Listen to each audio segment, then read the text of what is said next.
क्या चीज? आवाज आ रही है आपके? तो क्या करूं फिर मैं?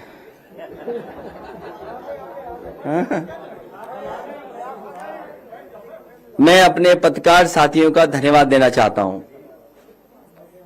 और मैं आपके माध्यम से सभी समाजवादी पार्टी के कार्यकर्ता नेताओं से भी अपील करता हूं कि जब भी पार्टी कार्यालय आए तो जो प्रोटोकॉल है, कोविड प्रोटोकॉल को पूरी ईमानदारी से फॉलो करें। जहां हम लोग फॉलो कर रहे हैं वहीं हमें सभी कार्यकर्ताओं से अपील करता हूं एक बार फिर, क्योंकि चुनाव बहुत महत्वपूर्ण है।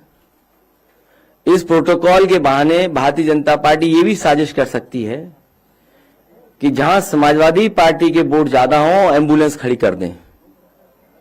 नौगांव सादात का जब चुनाव था, मैंने बहुत करीब से देखा था कि जहां जहां समाजवादी पार्टी का वोट था वहां पर एम्बुलेंस और पुलिस को लगा दिया गया था। जैसे कोई बाहर निकलता था लाठी मारते थे, अपमानित करते थे या फिर दबाव बनाते थे कि वोट डालने न जाएं, और अगर डालने जाओगे आप तो आपके खिलाफ कार्रवाई हो जाएगी। इसलिए मैं सभी समाजवादी पार्टी कार्यकर्ता नेताओं से अपील करता हूं कि जो चुनाव आयोग ने गाइडलाइंस दी हैं उन गाइडलाइंस का पालन करें। प्रोटोकॉल जो भी है, कोविड प्रोटोकॉल को पूरा माने। आज हमारी पार्टी कार्यालय में नोटिस की दे दिया गया है, सुना है, मेरे आने के बाद तुरंत उसको दीवार पे चिपका दिया गया। मैं जैसे ही पार्टी कार्यालय में घुसा हूं, मैं देख रहा था रास्ते में बहुत बड़े पैमाने पे पुलिस चली आ रही थी। मुझे लगा कि शायद हमारी सुरक्षा बढ़ा दी गई है, लेकिन जब मैं पार्टी कार्यालय के अंदर आ गया तो किसी ने मुझे खबर दी है कि आपके पार्टी कार्यालय पे नोटिस को चिपका दिया गया है। तो इसलिए मैं सभी कार्यकर्ताओं से, नेताओं से कहूंगा कि घर रहें, अपने मोहल्ले में रहें, अपनी विधानसभा में रहें। हम लोग लगातार संपर्क कर करके जानकारी भी हासिल कर रहे हैं, परिस्थितियों के हिसाब से पूरी जानकारी कर रहे हैं और बहुत जल्दी टिकट घोषित हो जाएंगी। आपको यहां आने की जरूरत नहीं है। हो सकता है टिकट की सूची ना आए, वैसे ही ए और बी फॉर्म दे दी जाए, क्योंकि कोविड प्रोटोकॉल का फॉलो करना है। अगर कोविड प्रोटोकॉल को फॉलो नहीं करेंगे तो कहीं ना कहीं आपके ऊपर प्रश्न लगेगा। जहां तक सवाल चुनाव लड़ने का है, कभी कहते थे कि मथुरा से लड़ेंगे, कभी कहते थे अयोध्या से लड़ेंगे, कभी कहते थे प्रयागराज से लड़ेंगे, कभी कहते थे देवबंद से लड़ेंगे।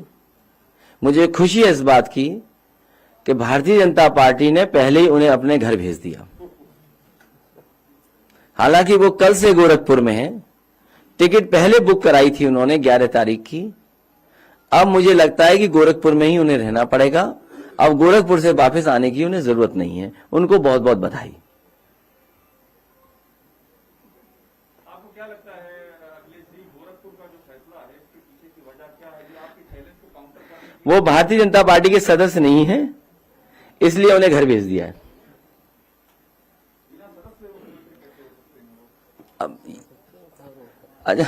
आप किसी पार्टी के सदस्य न हो तब भी आप मुख्यमंत्री हो सकते हैं।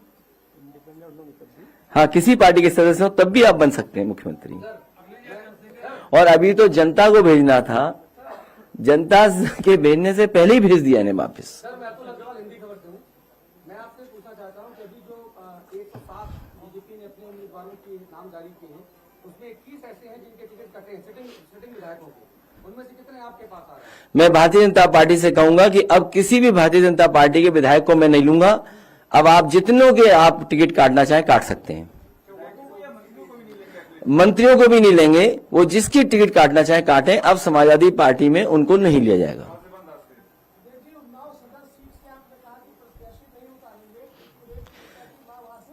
ये आजकल के जमाने में जो सोशल मीडिया, व्हाट्सएप, यूनिवर्सिटी से जो क्रिएट होते हैं मैसेजेस, उसी की तरह से एक मैसेज क्रिएट किया गया है। नहीं, हमारी पार्टी ने नहीं ऐसा फैसला लिया। लोगों ने आग्रह करने का कोई पत्र लिखा है? मुझे अभी पत्र नहीं मिला है। फिरोजाबाद हमारा घर है।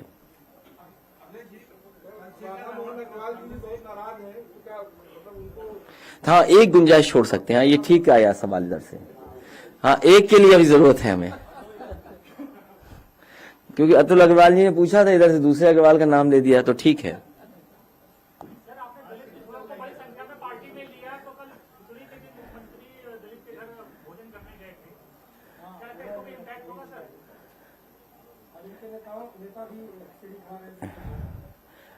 मैंने आपसे कहा कि समाजवादी पार्टी के गठबंधन के साथ 80% जनता है और 20% बीजेपी के खिलाफ लोग हैं, तो 100 है पूरे हमारे साथ। साफ होने जा रही है भारतीय जनता पार्टी से उत्तर प्रदेश से।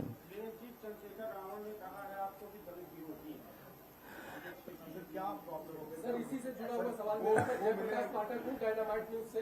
सवाल इसी से जुड़ा हुआ है, क्या वो राजनीतिक सौदेबाजी कर रहे हैं? नहीं, ये पूछना है, ये दिल्ली से आए हैं, इनसे इनको पूछना है, ये सब पता है इनको, इसलिए पूछो सवाल। सर, वो कह रहे हैं कि आप दलितों को प्रतिनिधित्व नहीं देना चाहते हैं। आपने उनको 1 महीने के लिए लटका के रखा, उसके बाद आपने उनको सम्मान नहीं किया। ऐसा समाजवादी पार्टी से जो भी उन्होंने बात की, मैंने उसी समय आरएलडी से बात कर करके रामपुर मनिहारन वाली सीट छोड़ दी और साथ ही साथ गाजियाबाद भी सीट मैंने दी। 2 सीटें पूरी दे दी गई थी। उसके बाद उन्होंने किसी को फोन मिलाया। अब वो फोन किससे बातचीत हुई ये मैं नहीं जान सकता। और उसके बाद वो आए कि मेरा संगठन मेरे खिलाफ है, मैं चुनाव नहीं लड़ सकता हूं और मैं चुनाव नहीं लड़ूंगा, ये बात हुई थी। लेकिन अब वो फोन किसका था, किसकी साजिश थी, इसीलिए मैंने कहा कि आज के बाद अब समाजवादी पार्टी में दूसरे दलों को नहीं लिया जा सकता एक्सेप्ट वन।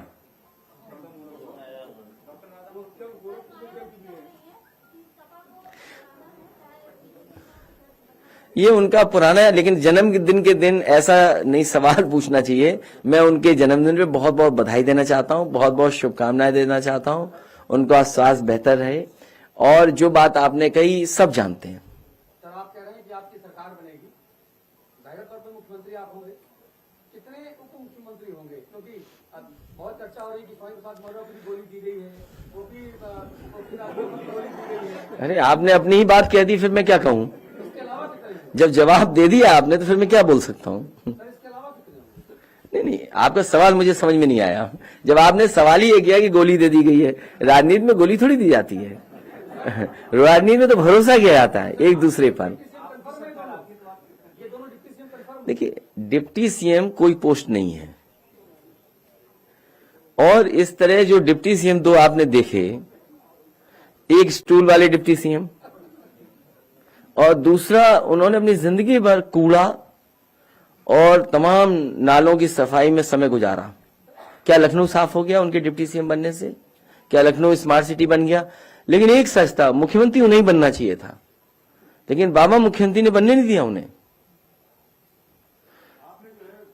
मैं कई मौकों पर कहा और सदन में भी मैंने उनसे कहा कि आपने कूड़ा और इसका जो जिम्मेदारी निभाई थी वो तक तो पूरी नहीं कर पाए, तो क्या के डिप्टी सीएम फिर? ये जो गोमती का किनारा है नदी, आप में से बहुत सारे लोग लखनऊ रहते हैं, 900 मीटर अगर जुड़ गया होता तो देश का सबसे बेहतरीन रिवर फ्रंट होता। और ये एग्जाम्पलरी काम किया था समाजवादियों ने। इसलिए समाजवादी पार्टी जहां लोगों को जोड़ रही है, हम अपने लोगों को थोड़ा पीछे करके दूसरों को साथ ला रहे हैं और जोड़ने का काम कर रहे हैं। इसीलिए समाजवादी पार्टी लगातार पॉजिटिव पॉलिटिक्स कर रही है। हम नेगेटिव पॉलिटिक्स नहीं करते हैं। समाजवादी पार्टी प्रोग्रेसिव पॉलिटिक्स कर रही है। और ये जो लोग कह रहे हैं कि 80-20, ये वो लोग हैं जिन्होंने अपने 4.5 साल के कार्यकाल में बिजली के कारखाने का नाम नहीं रट पाए। जो लोग अपने बिजली के कारखाने का नाम नहीं रट पाए, उन्हें इस बात की तकलीफ है कि समाजवादी पार्टी ने क्यों फैसला लिया कि 300 यूनिट बिजली फ्री देंगे, किसानों को फ्री सिंचाई देंगे, लैपटॉप डिस्ट्रीब्यूशन होगा। इस समाजवादी पार्टी प्रोग्रेसिव पॉलिटिक्स और अपने प्रोग्रेसिव मैनिफेस्टो के साथ जनता के बीच में जाएगी। और जहां तक जोड़ने का सवाल है, समाजवादी पार्टी की कोशिश रहेगी कि हर वर्ग के लोगों को जोड़ें, हर वर्ग के लोगों को साथ लाएं, कम से कम दिखे कि हां समाजवादी पार्टी के साथ सब लोग खड़े हैं। इसीलिए अपने लोगों को पीछे करके मैंने दूसरी पार्टी के नेता और बड़े बड़े मंत्रियों को साथ लाने का काम किया। एक सवाल है, आपने कल कहा था और आप भी कह रहे हैं कि 80% पहले से थे, 20% में भी काफी आगे। अभी एक उसी से जुड़ा हुआ मेरा सवाल है कि आपने कहा कि भारतीय जनता पार्टी में किसी विधायक को नहीं देंगे, मगर क्या भारतीय जनता पार्टी के गठबंधन में शामिल कोई दल आपसे जोड़ना चाहेगा? तो क्या अब आप गुंजाइश है? अब हमारे पास गुंजाइश नहीं है। अब हम चुनाव में चले गए हैं, ए बी फॉर्म बढ़ चुके हैं, बहुत पार्टी आगे बढ़ चुकी है और बहुत त्याग किया है पार्टी की टिकटों को। बहुत पार्टी की टिकटों का मैंने त्याग किया है, तब जाकर के जोड़ पाए। इसलिए त्याग कर करके हम लोग उनको साथ लाने का काम कर रहे हैं। बहुत सी चीजों को भुला करके हम लोग साथ ला रहे हैं। अखिलेश जी, आपने अभी लगातार कहा कि आप पॉजिटिव और प्रोग्रेसिव पॉलिटिक्स कर रहे हैं, लेकिन एक सवाल खड़ा होगा, आपने जो नाहिद हसन, हाजी यूनुस मतन भैया, इनको जो टिकट दिए हैं आपके गठबंधन ने, बाहुबली, दबंग, कंट्रोवर्शियल हिस्ट्री सीटा, इस तरह के नाम जुड़े हुए हैं, तो इनको भी टिकट देने की मजबूरी क्यों पड़ गई? हम लोगों ने तो मुख्यमंत्री जी से सीखा, उन पर बहुत सारे मुकदमे थे, न जाने कितने मुकदमे उनके पास थे, उनके ऊपर न जाने कितने मुकदमे थे। हम लोगों ने जो कुछ सीखा है वो मुख्यमंत्री जी से सीखा है। पर आप तो अलग पॉलिटिक्स की बात कर रहे हैं ना, लगातार कि आप उनकी पॉलिटिक्स नहीं करते हैं, आप अलग पॉलिटिक्स करते हैं। तो इसीलिए हम कह रहे हैं कि प्रोग्रेसिव पॉलिटिक्स कर रहे हैं, लोगों को जोड़ने का काम कर रहे हैं। अखिलेश जी, 107 सीटों में से भारतीय जनता पार्टी ने आज दावे किया, उसमें से 68% सीटें जो है वो पिछड़ा वर्ग की महिलाओं के साथ काफी भी बीजेपी का भी मार्क्सवादी के चुनाव से पहले। भारतीय जनता पार्टी वैसी हिट विकेट हो चुकी है, रन आउट हो चुकी है, वो पवेलियन से बाहर जा चुके हैं।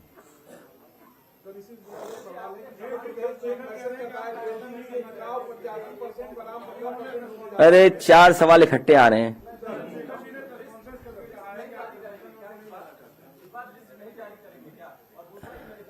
लिस्ट जारी हो जाएगी और मैनिफेस्टो भी बहुत जल्दी आएगा। मैनिफेस्टो बहुत जल्दी लेकर के आऊंगा और समाजवादी पार्टी का मैनिफेस्टो प्रोग्रेसिव होगा और कोशिश की जा रही है कि जिस तरीके से 2012 में बहुत ही प्रोग्रेसिव उत्तर प्रदेश का इंफ्रास्ट्रक्चर कैसे बेहतर हो, उत्तर प्रदेश में स्वास्थ्य सेवाएं कैसे बेहतर हो, मेडिकल फैसिलिटीज बेटर कैसे हो, एजुकेशन कैसे बेटर हो, और आज के हिसाब से एजुकेशन के साथ साथ ट्रेनिंग अच्छी हो, और वहीं सोशल स्कीम्स कैसे हो, समाजवादी पेंशन जैसी एक शानदार अच्छी स्कीम जहां महिलाओं की मदद की जा रही थी, उनके सम्मान के लिए मदद हो रही थी, उससे कोशिश करके उससे बेहतर स्कीम लाने का काम मैनिफेस्टो के माध्यम से होगा।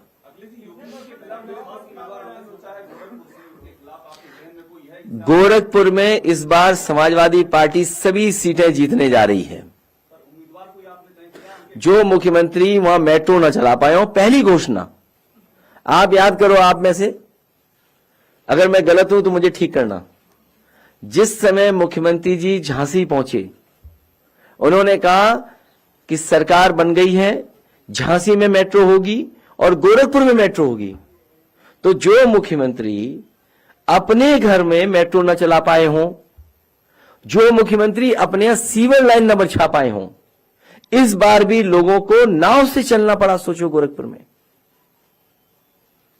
और जिस मुख्यमंत्री ने बिजली महंगी कर दी हो, बेरोजगार न जाने कितनी बार लाठी खाए गोरखपुर में, इस बार गोरखपुर की जनता इनको सबक सिखाएगी। क्या आप डॉक्टर अग्रवाल को मुख्यमंत्री के सामने समाजवादी पार्टी के उम्मीदवार के तौर पर उतार सकते हैं? नहीं, अभी तो कोई बात ही नहीं ऐसी। अभी तो मैं आपसे बात कर रहा हूं, मुझे तो आपके आने से पहले मुझे पता लगा कि उन्हें गोरखपुर से लड़ाया जा रहा है। और मैं तो ये मानता हूं कि भारतीय जनता पार्टी ने उन्हें घर पहले ही भेज दिया, अभी तो जनता को भेजना था उन्हें घर। राष्ट्रीय अध्यक्ष जी, 2 सवाल है। सबसे पहले तो कई राज्यों के 66 मुख्यमंत्री और पूर्व मुख्यमंत्री आपको समर्थन देने आ रहे हैं। मैं भाजपा के लोग कह रहे 300 यूनिट बिजली नहीं दे पाएंगे। ये भारतीय जनता पार्टी को शोभा नहीं देता, क्योंकि उनके मुख्यमंत्री के मुंह से अगर आपने 4.5 साल में एक बार भी बिजली कारखाने का नाम सुना हो तो बता दो, एक बार भी सुना हो तो बता दो। नहीं सुना ना, तो इसका मतलब यह है कि वो बिजली की जो बन रही थी उसको भी पूरा नहीं किया। जितने बिजली के कारखाने समाजवादी सरकार में बन रहे थे वो अभी भी नहीं पूरे हुए, समाजवादी सरकार में पूरे होंगे और 300 यूनिट फ्री बिजली देने का काम भी समाजवादी सरकार में होगा। और बहुत सोच समझ के फैसला लिया, कोई ऐसा ही फैसला नहीं लिया। और फैसला उस दिन लिया जब नया साल था, पहली तारीख थी, 22 मई से चुनाव होना है, 22 मई सरकार बननी है। समाजवादी पार्टी और हम लोगों ने पूरा होमवर्क करके, जानकारी हासिल करके ही फैसला लिया है कि उत्तर प्रदेश में बिजली दी जा सकती, बिजली पर्याप्त है। और जितना समाजवादियों ने काम किया, आप ललितपुर चले जाइए, बिजली के कारखाने किसने बनाए, सोलर एनर्जी के प्लांट किसने लगाए। आप महोबा में चले जाइए, सोलर के प्लांट किसने लगाए। जालौन उरई में चले जाइए, प्लांट किसने लगाए। आप बनारस मिर्जापुर में पता करिए, जहां पर फ्रांस के उस समय के प्रेसिडेंट आए थे और उन्होंने उसका उद्घाटन किया था, तो वो किसने लगाया। और कई 500 हेक्टेयर जमीन उरई जालौन में दी थी केंद्र सरकार को कि यहां पर बड़ा मेगा सोलर प्लांट लगा दो, लेकिन अभी तक केंद्र सरकार ने सहयोग नहीं किया। पता नहीं यूपी के साथ भेदभाव क्यों किया केंद्र सरकार ने। और मुझे याद है कलाम साहब जब आए थे, राष्ट्रपति जी, उन्होंने 9 पॉइंट प्रोग्राम पर मुझे प्रेजेंटेशन किया था। उसमें 8 पॉइंट हम पहले से ही कर रहे थे, उत्तर प्रदेश में लागू कर चुके थे, जगह जगह उसकी योजनाएं चल रही थी। और जो उन्होंने कहा कि मिनी ग्रिड से एक गांव को सोलर से पूरा बिजली दीजिए, मैंने उनसे उसी समय निवेदन किया कि मैं बहुत जल्दी इसको लागू कर दूंगा। मैंने लागू किया, 3-4 महीने के अंदर मैंने वो गांव में बिजली फ्री दी। और उसका परिणाम यह हुआ कि उस समय के रहे राष्ट्रपति कलाम साहब खुद आए थे और उसका उद्घाटन किया था। आज भी उस गांव में पूरी फ्री बिजली है। वो चक्की चलाएं, चाहे सोलर लाइट घरों में बिजली जलाएं, चक्की चलाएं, अपना सिंचाई का काम करें, सब कुछ फ्री है। तो अगर एक गांव हो सकता है, उस समय और गांव भी मैंने दिए थे, कतनिया घाट के आसपास गांव दिए थे। अगर आपको याद हो, लोहिया गांव, लोहिया घर जो दिए थे उस समय, उसमें सभी में सोलर था। सोलर से एनर्जी से बिजली मिल रही थी, पंखे चल रहे थे। तो अगर वो काम क्यों नहीं हो सकता। वो काम पुनः समाजवादी सरकार में बढ़ेगा, जिसमें गरीबों को कोई बिजली नहीं बिल ना देना पड़े। भाजपा से जो विधायक आए थे उनको आप पार्टी में नहीं लेंगे, लेकिन अगर भाजपा सरकार के बड़े अफसर आपकी पार्टी में बगैर किसी शर्त के शामिल होना चाहे, उनको लेंगे या नहीं? अफसर तो भाजपा के अफसर नहीं है, अफसर बदल जाते समय के हिसाब से। तो जो उस पर विचार करेंगे, जो टिकट नहीं मांगेंगे और अफसर होंगे उन पर विचार करेंगे। किसने? जी, लेकिन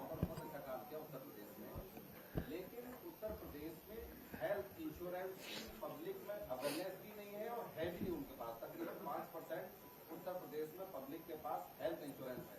जो घोषणा पत्र आप जल्दी लाने की बात कह रहे हैं, क्या उत्तर प्रदेश की पब्लिक को सरकार की तरफ से हेल्थ इंश्योरेंस की सुविधा की घोषणा पत्र में शामिल है? इंश्योरेंस एक दूसरा सवाल है, लेकिन सरकारी अस्पताल या ऐसी संस्थाएं प्राइवेट भी हों जहां गरीब को फ्री इलाज मिल जाए। समाजवादी पार्टी की कोशिश होगी कि उत्तर प्रदेश में ज्यादा से ज्यादा गरीबों को फ्री इलाज मिले, उसको किसी भी दवाई, जांच और बड़ी से बड़ी बीमारी में पैसा न दे पड़ना पड़े। और इंश्योरेंस दूसरा विषय है।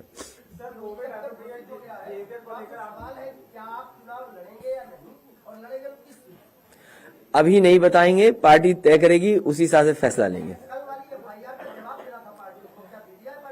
मुझे ये नहीं पता कि समाजवादी पार्टी कार्यालय में धारा 144 कब लागू हुई थी, तो इसका क्या जवाब दें हम, जब हमें ये नहीं पता था कि यह धारा 144 लागू है। अगर धारा 144 लागू है तो आज फिर एफआईआर हो जाएगी। आप और हम सब बैठे हैं यहां पर। तो जब समाजवादी पार्टी को और हमारी जानकारी में नहीं था कि पार्टी कार्यालय के अंदर, हमें तो ये जानकारी थी वर्चुअल रैली। अच्छा, वर्चुअल रैली की डेफिनेशन हमें नहीं पता थी, तो हमें ये लगा कि कुछ लोग सामने रहेंगे और वर्चुअली सबको भेजा जाएगी, कैमरे से सबको दिखाएंगे। तो जो लोग आ गए वो आ गए, हमने तो किसी को नहीं बुलाया, क्योंकि लीडर्स के सामने जब तक माइक ना हो और कुछ लोग ना हो तो बात निकलती नहीं है। तो इसलिए वो वर्चुअल रैली थी। वो लोग जो आ गए, आने वाले समय में हम कोशिश करेंगे कि ऐसे लोग ना आए और जो प्रोटोकॉल है उसको फॉलो करें। हैं? कोविड एप्रोप्रिएट बिहेवियर को लेकर आपको नोटिस दे दिया गया। मेरा सवाल ये है कि एलयू के तमाम हॉस्टल्स में जो कोविड ब्लास्ट हो चुका है, बच्चे और छात्र परेशान हैं, तो कहीं ना कहीं प्रशासन की बड़ी लापरवाही, प्रशासन ध्यान नहीं दे रहा, क्या कुछ है? प्रशासन कभी भी ध्यान नहीं देगा। इन्होंने स्वास्थ्य सेवाओं को चौपट किया है। आज गरीब को कहीं इलाज नहीं मिल रहा है, न ऑपरेशन हो रहे हैं सरकारी अस्पताल में, न दवाई मिल रही है, न जांचें हो रही हैं। तो राजधानी में अगर ये हालत है कि हॉस्टल के बच्चे जो माँ बाप से दूर हैं और यहाँ पर पढ़ाई करने आए, अगर उनकी देखभाल सरकार नहीं करेगी तो कौन देखभाल करेगा? इसलिए सरकार की जिम्मेदारी बनती है उन बच्चों को अच्छा से अच्छा इलाज और तुरंत प्रोटोकॉल के तहत जो दवाइयां उपलब्ध करानी चाहिए वो उपलब्ध कराएं। सर, आपने योगी सरकार के 4 बड़े अधिकारियों के ऊपर समाजवादी पार्टी ने आरोप लगाया कि चुनाव आयोग की शिकायत की थी, उसमें आगे क्या कोई संवाद हुआ? देखिए, अगर विपक्ष की सरकार होती तो सब अधिकारी अभी तक हट गए होते। जब सत्ता एक जगह हो, दोनों पार्टियों की सत्ता एक जगह हो, दोनों सत्ता एक पार्टी की है, हमें उम्मीद है कि चुनाव आयोग इन बातों को देखेगा और इन अधिकारियों के खिलाफ कार्रवाई करेगा। ये भी इस बात की भी खबर है कि आपके कई नेताओं की उधर के खेमे में बात चल रही है, यहाँ से वहाँ ट्रांसफर होने की। तो हम तो चाहते हैं जल्दी चले जाएं, जाना चाहते हैं तो जगह तब भी खाली हो। नहीं नहीं नहीं, रुकेंगे नहीं। हम एक विचारधारा और एक लड़ाई लड़ रहे हैं, किस किस को रोकेंगे, कब कौन चला जाए?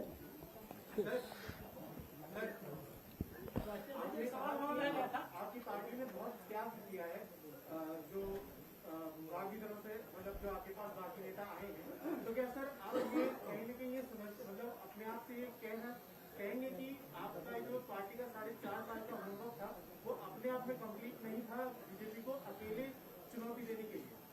कभी कभी राजनीति में वो परिस्थितियां बनती हैं जहां बड़े चेहरे, बड़े नेताओं को भी साथ जोड़ा जाए, इसलिए उनको जोड़ने के लिए त्याग समाजवादी पार्टी ने किया है।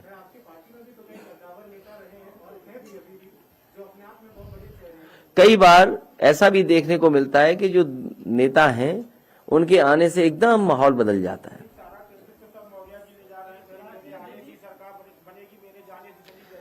तो अच्छी बात है, किसी के आने से अगर बाहर आए तो अच्छी बात है। हाँ, मैं अब क्या बोलूं उस पर? उत्तर प्रदेश में 85% बनाम 15% की एक नई बात निकल के आ रही है सामने। तुम बात ही नहीं समझ पाते हो। नहीं, 80, मैंने ये कहा कि 80% लोग समाजवादी पार्टी और सहयोगी दलों के साथ हैं। जब से वो लोग आ गए हैं तो 20% खिलाफ लोग भी उनके हमारे साथ आ गए। तो जब खिलाफ लोग आ जाएंगे, गठबंधन के साथ पहले से 80% लोग थे, तो इनका सफाया हो जाएगा। वो स्टूल वाले उप मुख्यमंत्री हैं।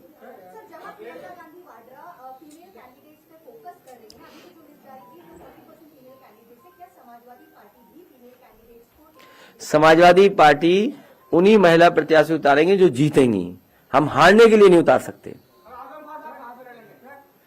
वो अपनी सीट पर लड़ेंगे, जो उनकी सीट है वो अपनी सीट पर लड़ेंगे। अगर उनकी सीट ही नहीं पता तो कैसे तुम पत्रकार हो?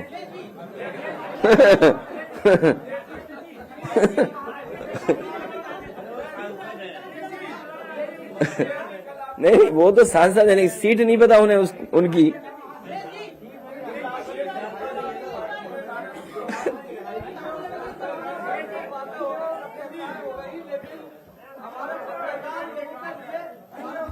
आपके लिए इंश्योरेंस, हमारे पत्रकार साथी ने कहा, वो बात मान ली, आपके लिए इंश्योरेंस।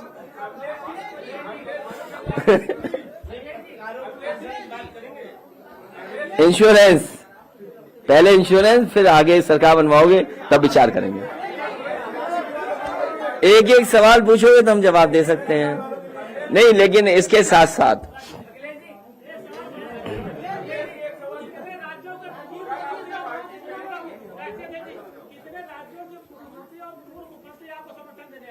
मैं उनका सभी का धन्यवाद देना चाहूंगा जो जो समाजवादी पार्टी के लिए समर्थन दे रहे हैं वर्चुअली, क्योंकि रैलियां अभी संभव नहीं है, कार्यक्रम जनता में नहीं हो पा रहे हैं।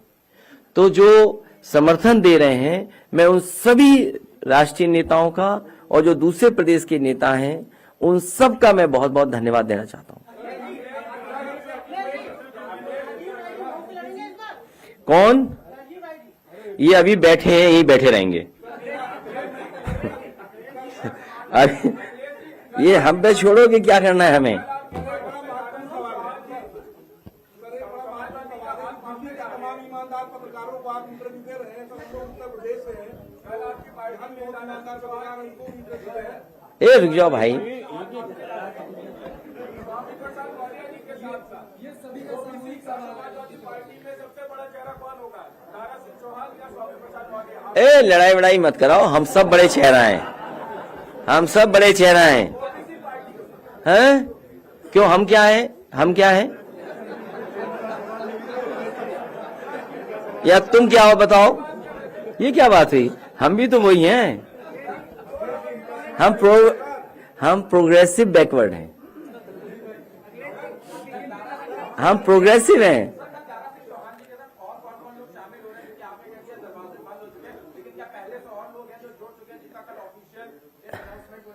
दारा सिंह जी आ रहे हैं, मंत्री रहे हैं, सांसद रहे हैं, बहुत ही वरिष्ठ नेता हैं। तो कल कोई कार्यक्रम नहीं होगा, इसी प्रेस की तरह हम लोग उनको शामिल करेंगे और उनके साथ कुछ लोग हैं उनको भी मैं शामिल करूंगा। मुख्यमंत्री जी जब उनका सफर शुरू हुआ था तो उन्होंने मुख्यमंत्री आवास को गंगा जल से धुलवाया था और अब जब अंत हो रहा है तो दलित के घर खिचड़ी खा रहे हैं, उससे आपका स्टेटमेंट? कितना बेमन खा रहे थे, देखा नहीं आपने? आप तस्वीर में देख के लगा मुझे, बड़ा बेमन खा रहे थे। और खिचड़ी खाने का तो वक्त ही है उनका।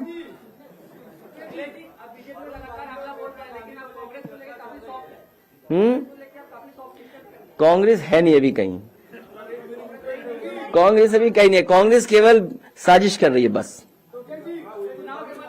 केवल साजिश कर रही है। कांग्रेस दिल्ली में बैठ के केवल साजिश कर रही है कि उसे समाजवादी पार्टी को कैसे हरा दें, समाजवादी पार्टी का कैसे नुकसान हो। दिन रात यही प्रैक्टिस हो रही है, यही कोशिश हो रही है कि समाजवादी पार्टी को कैसे कमजोर कर दें। कई दल हैं इसमें। क्या चीज?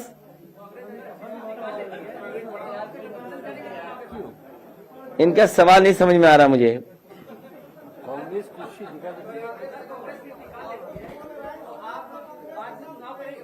और कांग्रेस अगर सीट ना निकाल पाए तो फिर किससे अलायंस करेंगे भाई? कांग्रेस से अलायंस नहीं करेंगे। हाँ,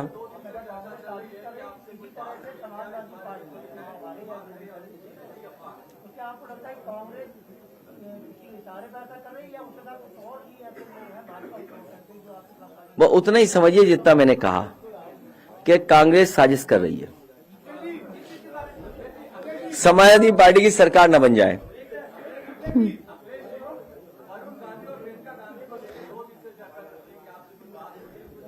नहीं, मेरी कोई बात नहीं हो रही।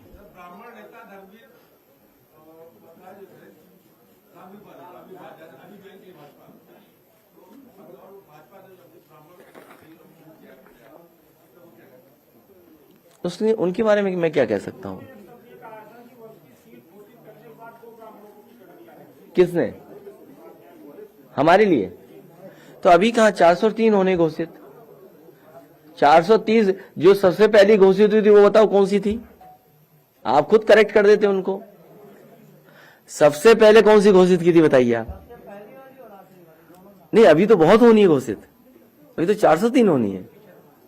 राम मंदिर के निर्माण का दर्शन करवाया जा रहा है अयोध्या में, बाकायदा उसके लिए इन्विटेशन दिए गए थे कि आइए देखिए कैसे बन गया। 2024 से पहले बन जाएगा। तो राम मंदिर का जो नैरेटिव है, क्या आपके लिए चैलेंज है ये? मैं भी आपसे कहूंगा कि मैं भी अपने मंदिर बना रहा हूं, उनको भी दिखाइए। मैं भी बना रहा हूं, एक सैफई में और एक इटावा में। नहीं, भगवान के मंदिर हैं, क्योंकि भगवान देखो, भगवान श्री राम को ऐसे मत कहो। देखिए, हम सभी भगवानों को मानते हैं, हम सभी भगवानों को मानते हैं। भगवान विष्णु के जितने अवतार हैं, देवी देवता, उन सबको मानते हैं। और क्योंकि कई बार बहुत जानकारी नहीं होती है, इसलिए ज्यादा बोलना ठीक नहीं है। लेकिन आने वाली पीढ़ी सही चीजें समझे, इसलिए समाजवादी पार्टी और हम लोग पहले प्रोग्रेसिव पॉलिटिक्स करेंगे, क्योंकि उससे जीवन बदलेगा लोगों का। सड़क अच्छी हो, अस्पताल अच्छा हो, स्वास्थ्य सेवाएं अच्छी हो। नहीं, शेर होगा तो पढ़ देंगे।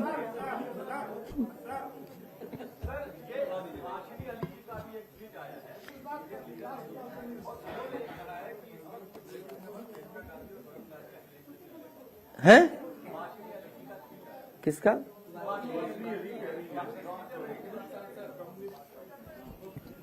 अरे नकली अकाउंट चलते हैं, तुम भी कहां है, किसका अकाउंट देख रहे हो? किसी नकली अकाउंट तो नहीं देख रहे हो? फेक अकाउंट बहुत चलते हैं आजकल, बीजेपी चलवाती है फेक अकाउंट।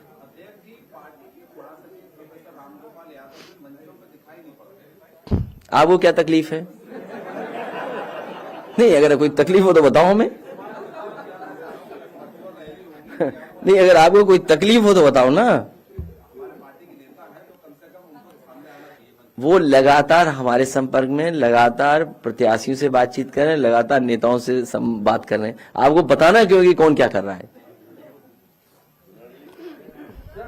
पत्रकारों के हित में एक बात कहना चाहता हूँ आप, जो अच्छी बात कहोगे स्वीकार कर लेंगे। मैं कहना चाहता हूँ जो प्रेस कॉन्फ्रेंस का टाइम दिया जाता है आपकी तरफ से, उसमें 2-4-5 मिनट की देरी तो चलती है, क्योंकि जब 1 घंटा आधा घंटे की देरी होती है ना, तो लगातार न्यूज रूम पूरा अव्यवस्थित हो जाता है, क्योंकि हम सब लोग वेट कर रहे होते हैं एज एडिटर और एज एन। ठीक बात है, ये मैं आपसे सहमत हूँ।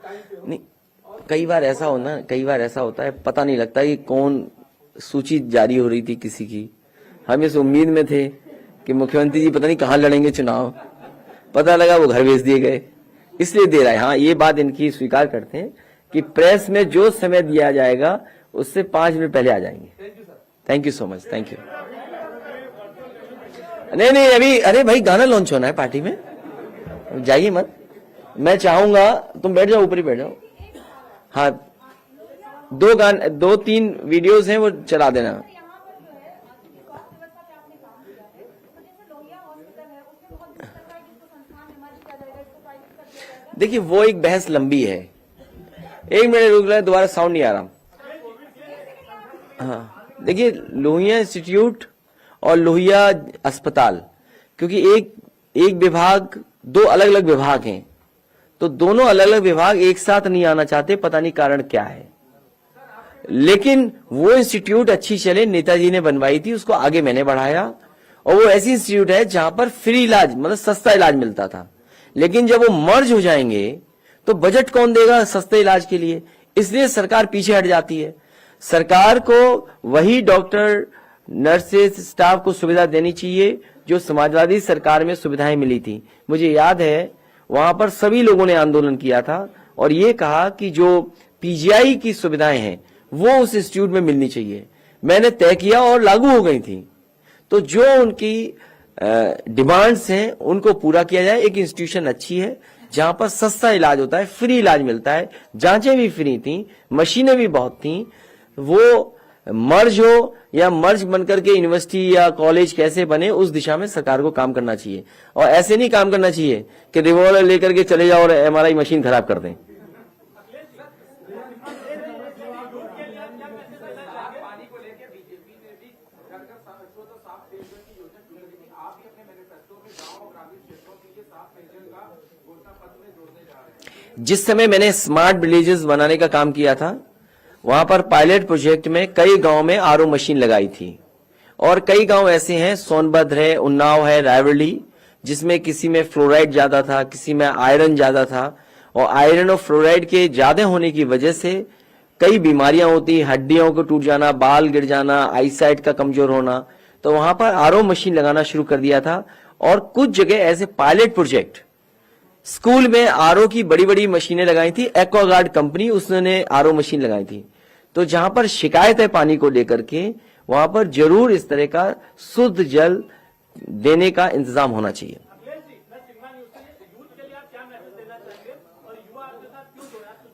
मैं नौजवानों से कहना चाहूंगा कि नौजवानों, साथ आइए, आगे बढ़िए, पॉजिटिव पॉलिटिक्स करिए, प्रोग्रेसिव पॉलिटिक्स के लोगों के साथ खड़े होइए, डेवलपमेंट के साथ खड़े होइए, जो इंफ्रास्ट्रक्चर को बेहतर बनाए, ऐसी पार्टी, ऐसी सरकार के साथ आइए। जो लोग नफरत फैलाएं, समाज को बांटें, डिवाइड एंड रूल करें, उनको नकारने का काम करें इस चुनाव में।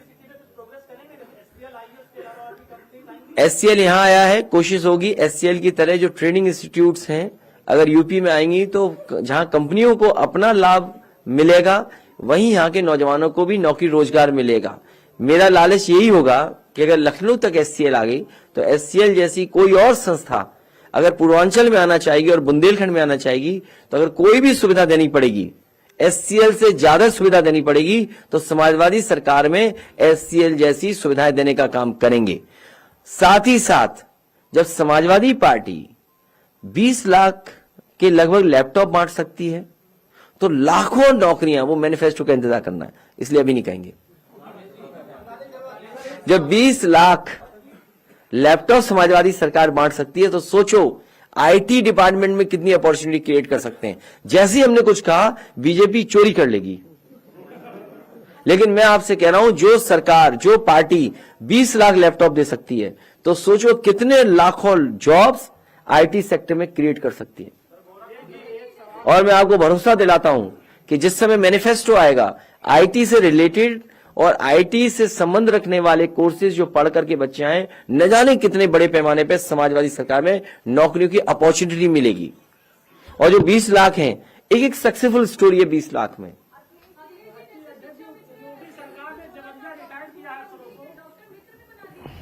ये तो मैंने नहीं कहा, ये तो हमारे योगी मुख्यमंत्री ही बना सकते हैं। अब आपको गाने सुनाएंगे। मैं चाहूंगा कि समाजवादी पार्टी के अच्छे गाने सुनाए जाएं। पूरा